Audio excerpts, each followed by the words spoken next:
Fred Hermel nous l'a dit, c'est la crise au Real. Marca, le quotidien espagnol, a aussi titré la crise de Real s'étend même à l'Europe désormais. Défaite en Ligue des Champions face à Tottenham 3-1. Bon, pas de séisme non plus puisque le Real devrait se qualifier à la deuxième place de son groupe pour les huitièmes de finale de Ligue des Champions, notamment grâce à Dortmund qui a fait 2 grosses contre-performances. Il n'empêche, c'est la deuxième défaite consécutive pour le Real de Zidane après celle en championnat. Alors, est-ce qu'il connaît une première crise à gérer selon vous, ou est-ce que c'est juste un enchaînement de mauvais résultats qui seront peut-être anecdotiques en fin de saison? On vous attend au 32-16. Dugas. Alors, je précise que tu as eu Zidane hier soir. Oui, alors je te dirai pas ce que dans notre échange, bien évidemment, ça reste entre nous, mais ça nourrit ta réflexion quand même. Exactement, ça nourrit aussi ma réflexion. Après, le mot crise est un mot peut-être un petit peu fort, voilà, en ce début de saison. Moi, sincèrement, alors j'ai croisé Jérôme après l'after hier soir, j'ai pas trouvé, sincèrement, sur le match d'hier. Alors c'est une contre-performance, c'est pas normal que le Real en prenne 3. Ils sont pas bons. Il y a plein de choses, mais je les ai pas trouvés sur le match d'hier si catastrophiques que ça. Parce que si à 4-0, il y a Dele Alli qui a une tête à 4-0, ça fait 4-0 sur ce match-là. Je trouvais ça quand même hyper sévère. Voilà, j'ai pas trouvé qu'ils ont fait un grand match, bien évidemment. La victoire de Tottenham est largement méritée. Ils ont été meilleurs que le Real, bravo. Mais je les ai pas trouvés si mauvais que ça. Je les ai trouvés un petit peu émoussés physiquement, certains émoussés, pas en jambes, pas très toniques, pas très véloces. Je les ai trouvés pas très inspirés offensivement et pas efficaces du tout. Ils ont les occasions et c'est pas la première fois qu'ils ont ces occasions-là et qu'ils sont, on va dire, maladroits ou malchanceux, mais quand même, je trouve assez maladroits. C'est la première difficulté pour Zizou au Real Madrid. Voilà, ça fait partie du travail d'un entraîneur que de gérer ces moments-là. C'est à lui de trouver les mots pour retrouver de la ressource. Il y a trop de joueurs qui sont en dessous de leur niveau, ça c'est une certitude. Il y a Ramos bien évidemment, Marcelo qui revient de blessure, Modric c'est insuffisant, Ronaldo n'est pas à son niveau exceptionnel, mais bon, quand Ronaldo est pas à son niveau exceptionnel, c'est toute l'équipe qui tousse, c'est logique. Donc voilà, il y a trop de joueurs qui pour moi ne sont pas aujourd'hui en capacité de donner leur maximum, et ça pénalise énormément l'équipe parce qu'il y en a, après il y a Varane derrière, il y a le petit jeune arrière droit, voilà, qui prend ses marques, c'est quand même assez compliqué pour lui. Nacho, il est bien gentil à vouloir dépanner un coup à droite, un coup à gauche, à l'arrivée il se retrouve à peu près nulle part, donc c'est un peu embêtant. Il y a pas de sécurité derrière, à chaque fois c'est des 1 contre 1, voire des 2 contre 1, donc ça va dans tous les sens. Voilà, il y a besoin de retrouver ce que l'on a vu depuis 1 an et demi chez Zizou et au Real Madrid. Je vous donnerai quelques déclarations de Cristiano Ronaldo qui a pris la parole hier après le match. Il y a pas mal de choses à analyser, mais d'abord Jérôme, sur ce que dit Dugas, t'es d'accord? Oui, après c'est vrai qu'hier le score est dur pour eux. Ils sont pas surclassés par Tottenham, ça on a eu le même avis après le match. Moi, ce qui me chagrine un peu, c'est que bon, déjà il y a pas Navas. Alors Navas a été critiqué bon nombre de fois l'année dernière, mais bon, il a sauvé souvent le Real Madrid. Casilla, c'est pas un mauvais gardien, mais il est pas décisif. Donc déjà, ça joue. Il est pas là hier, donc tu le ressens. Et après, t'as les cadres d'une équipe, les joueurs qui sont importants, qui doivent être décisifs, comme tu le dis, Dugas, et efficaces, que ça soit derrière ou devant. Ils le sont moins aujourd'hui. Donc l'entraîneur qui est Zinedine Zidane, il est forcément dépendant de ces joueurs-là. Et aujourd'hui, ils sont pas décisifs. Moi, ce qui me chagrine, je te dis, c'est l'état d'esprit de certains joueurs. T'as l'impression que c'est pas le rouleau compresseur qu'on a connu. Ces 2 dernières années où ils ont tout gagné. Il y a, après une mauvaise prestation comme ils ont eu ce week-end en perdant à Riron, tu te dis que là, t'arrives à Wembley, je pense qu'ils avaient envie de bien faire. Mais peut-être qu'ils peuvent pas il manque la petite lumière, et là Zidane il a un rôle important, et je trouve qu'il est pas bien inspiré actuellement, que ça soit dans ses compositions d'équipe où là il remet l'équipe qui a gagné la Champions League 2 fois de suite, et c'est souvent son 11 type. Peut-être que il faut ramener un peu plus de fraîcheur. Il y a quand même des jeunes joueurs, on parle d'Asensio, pourquoi pas le mettre titulaire pour peut-être bouger un petit peu la hiérarchie. Il a pas été, à chaque fois qu'il a joué, il a pas été exceptionnel non plus, c'est vrai. Ouais, mais tu sens, voilà, le match d'hier de Benzema, Disco par exemple offensivement, c'est triste parce que ils font pas grand chose. Les milieux de terrain ils sont en difficulté, que ça soit Modric et Kroos, et Zidane aussi au bout d'un moment il se recherche tactiquement, il repasse à 3 derrière en deuxième mi-temps, il se dit voilà, on va jouer à 3 derrière. Mais quand tu joues à 3 derrière, on a tous joué au football, il faut le préparer aussi. Il a jamais joué comme ça, et je parlais à Fred Hermel, je regarde pas tous les matchs du Real Madrid, mais il l'a quasiment jamais fait, cette défense à 3, et il l'a pris en plein dans le nez, parce qu'au bout d'un moment il passe à 3, ils prennent le deuxième but, le match il est quasiment fini. Mais est-ce que l'erreur de Zidane, plus plus que ses choix de ces derniers jours. L'erreur n'a pas été faite cet été quand il a décidé de ne pas recruter de donner plus de responsabilités aux jeunes prometteurs de l'effectif. Attends, c'est compliqué. Franchement, c'est compliqué. Ronaldo l'a dit hier. C'est Pepe, Morata, Rames nous rendaient plus forts l'an dernier. Ceux d'aujourd'hui sont plus jeunes. Oui, mais après, on met en avant la qualité des jeunes. Donc, au bout d'un moment, tu peux pas lui reprocher ça. Et puis, attends, Zinedine Zidane, il commence entraîneur, il a tout gagné. Il peut pas tout savoir non plus. Ce que je veux dire, il a pas l'expérience d'un Ancelotti et tout ça. Il a peut-être besoin aussi d'avoir. Il a le droit de faire des erreurs aussi dans sa jeune carrière. Et pourquoi pas un directeur sportif qui lui dit, écoute, là, mais aussi, oui. on va peut-être faire évoluer les choses. Il est pas seul responsable là-dessus. Mais est-ce que selon vous, ça a été une erreur de ne pas recruter cet été? Écoute, peu importe la responsabilité, ça a été son choix et ça a été un choix. Pendant un an, il a eu une équipe pendant un an et demi qui a bien fonctionné. Il a fait confiance à ses cadres. Il a été fidèle à ses cadres en leur disant voilà, je vous mets entre guillemets, je vous mets personne dans les pattes. Au contraire, je vous laisse la place et c'est à vous de montrer que cette confiance vous la méritez. Si les joueurs sont un petit peu moins bien, voilà, c'est peut-être le penchant à avoir de tout ça. Maintenant, les mecs, ça fait un an et demi qui sont au top, qui sont juste impressionnants. Même 2 ans où tu te dis putain, ils lâchent pas tous les matchs.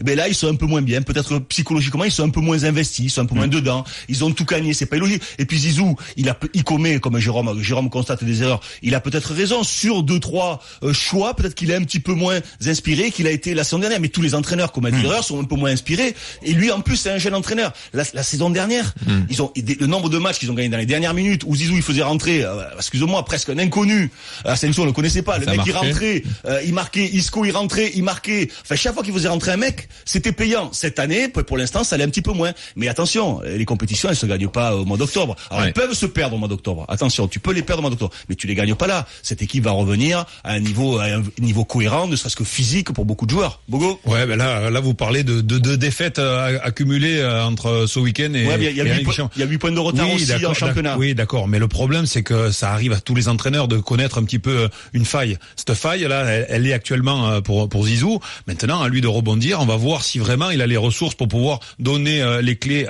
aux joueurs pour qu'ils puissent rebondir. Donc voilà, ils sont dans le dur, ils ont perdu. Maintenant, déjà le match aller face à Tottenham où ils avaient fait un match nul, je crois que là ils étaient déjà en difficulté, on commençait déjà à plonger. Derrière, ça annonçait peut-être quelque chose. Il aurait fallu peut-être faire quelque chose, malheureusement. Et puis quand je rejoins Jérôme, mais bon, s'il passe à 3, je pense que tout entraîneur doit tenter des choses.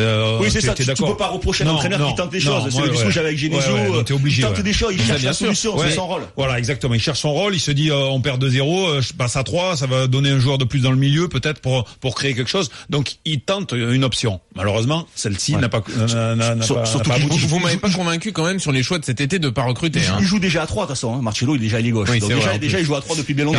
Mais non, mais attends, moi je l'ai dit. Parce que les cadres qui commencent à fatiguer, bah effectivement, quand tu gagnes beaucoup, c'est plus difficile de te remotiver. Et justement, si tu on s'est déjà posé la question. Gouverner, c'est prévoir. Tu peux anticiper que ces cadres vont être déterminants et que les jeunes sont peut-être encore un peu jeunes pour leur donner autant de responsabilités. Ils gagnent 2 fois la Ligue des Champions de suite. Oui. D'accord, ils font tous des grosses saisons. Comment tu vas expliquer? Par exemple, je prends le cas de Benzema. Là, je parlais hier, il est pas bon. Bon, peu importe, ça peut arriver aussi. Tu prends le cas de Benzema, tu lui dis bah écoute, Karim, on a gagné 2 fois la Ligue des Champions. On va te re-signer, mais par contre, on va te mettre Harry Kane dans les pattes. Non, mais c'est pas ça que tu vas moins jouer. Moi, je dis plutôt, il y avait Morata en remplaçant, et ben on recrute un autre joueur à la place de Morata qui s'en va. Je suis d'accord avec toi, mais si tu prends, tu fais ce choix-là, Isco, tu le fais plus jouer, ou beaucoup moins, au lieu d'avoir tout le temps de jeu qu'il a, qui va lui permettre. Asensio, tu le fais un peu moins jouer aussi. Asensio, tu vois bien que là, il a plus de difficultés. Parce que c'est un jeune joueur et tu peux pas non plus faire une confiance absolue à un jeune joueur. Il y a un choix à faire. Soit tu fais confiance aux mecs que t'as en leur laissant un petit peu de place, soit tu leur mets des mecs dans les pattes pour créer. Je dis pas que c'est facile, hein. Mais est-ce que il y a pas quand même des questions à se poser sur cette intersaison? C'est Ronaldo qui en parle aussi, hein. Ouais, mais je pense que Zizou, quand il a fait son recrutement, il a tout verrouillé. Je veux dire, il a suffisamment de bons joueurs pour pouvoir revenir et pas besoin de mettre justement des joueurs cadres en plus dans l'équipe qui pourraient créer la pagaille. Ça a bien marché pendant 2 ans, donc à mon avis aujourd'hui, voilà, il y a une petite méforme. Je pense qu'actuellement ils sont pas bien. C'est pas si grave. Voilà, c'est pas si grave. Faut pas s'inquiéter. Faut pas s'inquiéter pour ces équipes. 18h17, vous êtes dans Team Dugas sur RMC avec Jérôme Roten, avec Alain Bogossian qui nous accompagne. Mehdi va nous rejoindre au 32 7. Je voulais juste donner les déclarations de Cristiano Ronaldo. Vas-y, parce qu'au Real, quand c'est la crise, on envoie un cadre s'exprimer, hein. On n'envoie pas un gamin de 18 ans. Donc, Ronaldo a dit, une crise, je sais pas ce que c'est, ce mot, je sais pas ce que ça veut dire. Il y a jamais de crise. On peut perdre 3-4 matchs et il n'y aura toujours pas de crise, sachez-le. On l'a interrogé sur sa période de doute, sur le fait qu'il marquait moins et tout. Il a dit, si vous tapez dans Google but Cristiano, eh bien tous mes buts apparaissent. Donc je ne suis pas inquiet. C'est du genre mental. Il doit écouter Team du gars, non? Il a dû t'écouter. Tu l'as jamais fait ça, Jérôme, hein? Au niveau des buts, non. Moi, je parle au niveau des passes décisives. Il n'y avait pas Google à l'époque, surtout. Il le faisait sur l'Icos. Si tu tapes Roten passe décisive, tu verras, tu vas te régaler, hein. T'es sûr. Toute la soirée. Et puis Ronaldo dit, qui a gagné les 2 dernières Ligues des Champions? Bah, c'est le Real Madrid, pardon. Les gens ont donc la mémoire courte. Il ne s'est rien passé dans le groupe. On ne peut pas toujours être bien, pardon. Peut-être que dans 2 mois, vous direz que nous sommes les meilleurs. Puis c'est des grands clubs. Regarde le Barça l'année dernière, ils ont rien gagné, ils ont perdu Neymar. On a dit le Barça, c'est terminé, c'est fini. T'as vu où ils sont? C'est des clubs, ils ont une culture, ils ont quelque chose qui va faire que ces joueurs vont se reprendre. Ouais, c'est tout un club qui est de haut niveau. C'est pas seulement 4, 5, 6 joueurs galactiques qui sont énormes. C'est tout un club qui est de haut niveau. Donc ça t'inquiète pas pour eux. Ça a envie de reprendre, mais s'ils gagnent, ils peuvent ne pas gagner des choses. Ça arrive aux meilleurs, bien évidemment. Mehdi nous rejoint au 32-16. Salut Mehdi. Bonsoir Mehdi. Salut Mehdi. Bonsoir Mehdi. Allô. Bienvenue. Bonsoir. Tu nous entends? Très bien, et vous? Bon, écoute, on est ravis de t'accueillir pour participer avec nous à ce débat. Est-ce que tu es inquiet, toi, pour le Real? Inquiet, non, parce qu'inquiet, c'est un grand mot. On sort quand même de 2 grosses saisons où je vais aller un peu fort. On a marché sur l'Europe quand même. Ah oui. Donc, on a marché sur l'Europe. Après, Zizou, là, certes, ça fait quelques matchs où on n'est pas bien. Mais voilà, c'est comme ça qu'on reconnaît les grands clubs, les grands coachs, les grands effectifs. Il va relever la tête tranquillement. Après, par rapport au recrutement, c'est vrai, on perd Pépé, on perd James, Morata, mais bon, on a quand même des petites perles. Que ce soit Asensio, que ce soit Ceballos. Danilo aussi, t'as parlé Danilo, que tu aurais pu utiliser là, l'imposte arrière droit plutôt que de mettre ce petit jeune. Il était bon à remplir les gourdes. Oui, enfin, ça, je sais pas, mais. Il était bon à remplir les gourdes, Danilo. Ça dépend ce qu'on met dans la gourde, hein, mais bon. Parce que le petit Achraf, là, c'est autant que Danilo faisait. Hein. Il manque Carvajal aussi. Carvajal, il leur fait du bien aussi. Il a bien progressé. Ouais, Carvajal, c'est vrai. Mais voilà. Après, moi, inquiet, non. Une crise, non. Je suis pas d'accord. Zizou, ça fait peut-être 3-4 matchs, allez, 5 matchs qu'on n'est pas bien. Mais voilà. Nous, le Real, on est prêt pour l'année 2018. On donne rendez-vous au mois d'avril. Et tout ça, ça va être oublié. Donc, je suis pas inquiet, non. Inquiet, c'est un grand mot. Ce problème, c'est qu'on est tellement habitué, justement, à ce que ces clubs marchent sur l'Europe que quand ça arrive un petit peu moins, voilà. Mais il faut quand même pas oublier que même en Espagne ou en Europe, il y a qu'un champion à chaque fois. Il y a qu'un champion en Espagne. Il y a qu'un champion d'Europe. C'est pas parce que il y en a un qui est champion d'Europe et toutes les autres équipes sont en crise. C'est pas ça. Elles sont préparées pour ça. Elles ont les moyens de ça. Elles ont les joueurs pour gagner avec des champions. Mais il y en a qu'une qui les gagne à chaque fois. Le problème, c'est que le Real, sur ces 2 dernières saisons, on a toujours été élogieux sur eux. Oh, Zizou, le Real, ils sont magnifiques. Là, c'est le premier coup de mou. Donc, on se mange des coups de bâton, ce qui est normal. Mais on va se relever. Zizou, il a connu pire. C'est pas ça qui va nous effrayer. Et puis c'est vrai que à l'arrivée dans cette mauvaise passe en Ligue des Champions avec cette défaite là, ils auraient pu se retrouver en difficulté si Dortmund avait assumé derrière. Mais Dortmund ils font 2 nuls contre Nicosie. Donc à l'arrivée ils sont qualifiés quasiment le Real Madrid pour ils ont 7 points et Dortmund en a 2. T'as l'Atlético Madrid qui est pratiquement éliminé. Il y a d'autres clubs qui souffrent aussi. Le seul problème, c'est toujours pareil, c'est qu'ils vont finir 2e du groupe et donc ils vont se taper un premier. Il va falloir avoir un petit peu de réussite au tirage aussi pour pas choper. Prendre le PSG. Non, ça peut être le PSG, ça peut être de grosses équipes, les équipes qui sont premières de chaque groupe. Regarde, il y a des grosses cylindrées, donc ça va faire une belle affiche en 8e. Personne ne va tomber contre Real Madrid non plus, c'est sûr. Je te rassure, je pense qu'à Paris, c'est ce qu'ils pensent. Bah oui, tu m'étonnes. Merci Mehdi d'être venu au 32-16.